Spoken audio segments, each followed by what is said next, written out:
60% discount મળી રહ્યું છે તમને અત્યારે આ બેચ ઉપર. ચાલો, તાજેતરમાં કોને યુનેસ્કો દ્વારા સત્તાવાર રીતે ઇન્ટિજિબલ કલ્ચરલ હેરિટેજ લિસ્ટમાં સામેલ કરવા માટે માન્યતા આપવામાં આવી? દુર્ગા પૂજા, નવરોઝ, કુંભ મેળો કે ગરબા?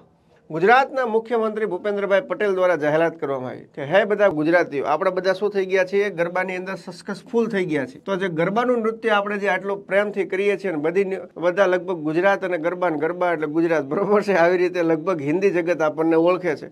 તો આ ગરબાના નૃત્યને 15મું યુનેસ્કો ઇન્ટેન્જિબલ કલ્ચરલ હેરિટેજ લિસ્ટની અંદર લેવામાં આવ્યું છે. તો આ ઇન્ટેન્જિબલ કલ્ચરલ હેરિટેજ લિસ્ટ છે.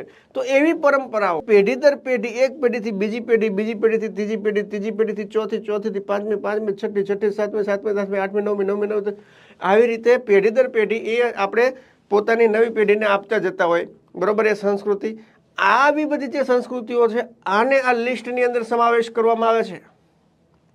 ઇન્ટેન્જિબલ કલ્ચરલ હેરિટેજ લિસ્ટની અંદર સમાવેશ કરવામાં આવે છે. पूरा मार्केट बोल रहा है कि मार्केट में महकता है तो मजा है.